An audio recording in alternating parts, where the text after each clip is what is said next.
ത്രിയേക ദൈവത്തിന്റെ നാമത്തിൽ എല്ലാവർക്കും സ്നേഹവന്ദനം. നമ്മുടെ പ്രാർത്ഥനകൾ പലപ്പോഴും സ്വാർത്ഥമായ പ്രാർത്ഥനകളാണ്. നമുക്ക് വേണ്ടി പ്രാർത്ഥിക്കുക, എൻ്റെ മക്കൾക്ക് വേണ്ടി പ്രാർത്ഥിക്കുക, എൻ്റെ കുടുംബത്തിന് വേണ്ടി പ്രാർത്ഥിക്കുക, ഞങ്ങളുടെ കൂട്ടുകാർക്ക് വേണ്ടി പ്രാർത്ഥിക്കുക, എല്ലാം ഞങ്ങളിലും എന്നിലുമായി ഒതുങ്ങിക്കൊണ്ടിരിക്കുകയാണ്. പ്രാർത്ഥിക്കുമ്പോൾ നാം ശ്രദ്ധിക്കേണ്ടുന്ന വസ്തുത എന്നത്, പ്രാർത്ഥിക്കേണ്ടുന്നത് നമുക്ക് വേണ്ടിയിട്ടല്ല, നമ്മുടെ കുടുംബത്തിന് വേണ്ടിയിട്ടല്ല, മറ്റുള്ളവർക്ക് വേണ്ടിയിട്ടാണ്. ഇയ്യോബ് പുസ്തകത്തിൽ വളരെ വ്യക്തമായി പ്രാർത്ഥിക്കേണ്ട വിധത്തെക്കുറിച്ച് പറഞ്ഞിരിക്കുകയാണ്. ഇയ്യോബിന്റെ അവസാനത്തെ അധ്യായത്തിൽ 42-ാം അധ്യായം 10-ാം വാക്യത്തിൽ പറഞ്ഞിരിക്കുന്നത്, ഇയ്യോബ് തന്റെ സഹോദരങ്ങൾക്ക് വേണ്ടി പ്രാർത്ഥിച്ചപ്പോൾ അദ്ദേഹത്തിന് നഷ്ടപ്പെട്ടിരുന്ന സകല സമ്പത്തും മടങ്ങി വന്നു, മക്കൾ ഉൾപ്പെടെ എത്രയെങ്കിലും ഇരട്ടിയായി ലഭ്യമായി തീർന്നു എന്നുള്ള തരത്തിലാണ് കാണപ്പെടുന്നത്. ഈ കാലഘട്ടം കൊറോണ എന്ന ഒരു മഹാവ്യാധിയാൽ ലോകം ഉഴലുകയാണ്. കഴിഞ്ഞ ദിവസങ്ങളിൽ ഇറ്റലിയിൽ നിന്ന് വന്ന വാർത്തകൾ ഉണ്ടായിരുന്നു. വാർത്തകളിൽ ഇത്തരത്തിൽ കാണപ്പെട്ടത്, രോഗികളായ പലരെയും ICU ബെഡിൽ, ICUവിനകത്തല്ല പുറത്താണ് കിടത്തിയിരിക്കുന്നത്. കോവിഡിന്റെ നിരവധിയായ വാർത്തകൾ വന്നുകൊണ്ടിരിക്കുമ്പോൾ നമ്മൾ ആർക്ക് വേണ്ടിയിട്ടാണ് പ്രാർത്ഥിക്കുന്നത്? കോവിഡ് ബാധിച്ച് മരണപ്പെട്ട കുടുംബങ്ങൾക്ക് വേണ്ടിയിട്ട് നമ്മൾ പ്രാർത്ഥിച്ചിട്ടുണ്ടോ? ഇറ്റലിയിലുള്ള നമ്മുടെ സമസൃഷ്ടങ്ങളായവർക്ക് വേണ്ടിയിട്ട് നമ്മൾ പ്രാർത്ഥിച്ചിട്ടുണ്ടോ?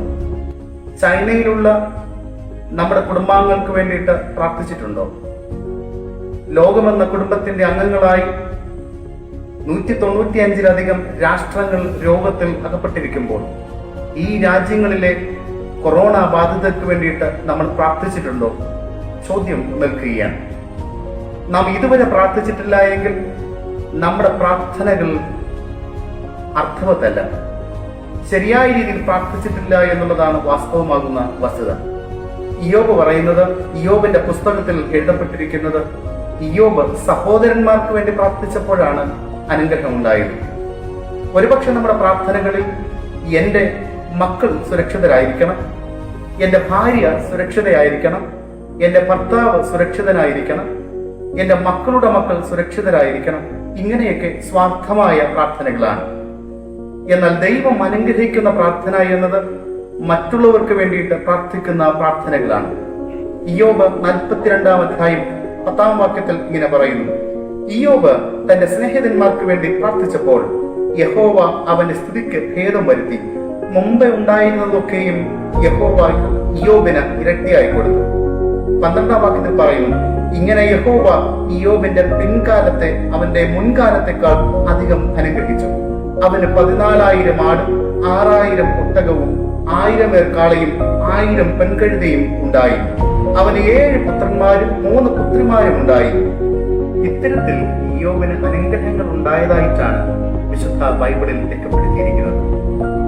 എന്നെ കേൾക്കുന്ന പ്രിയപ്പെട്ടവരെ, നമ്മുടെ പ്രാർത്ഥനകളുടെ ശൈലികൾക്ക് മാറ്റം വരണം. സ്വാർത്ഥമായ പ്രാർത്ഥനകൾ മാറി മറ്റുള്ളവർക്ക് വേണ്ടി പ്രാർത്ഥിച്ച് അനുഗ്രഹം പ്രാപിക്കുന്നവരായി നമ്മൾ മാറ്റപ്പെടേണ്ടിയിരിക്കുന്നു. അതിന് സർവശക്തൻ കൃപ പകരട്ടെ എന്ന് ആത്മാർത്ഥമായി ആഗ്രഹിക്കുകയും പ്രാർത്ഥിക്കുകയും ചെയ്യാം.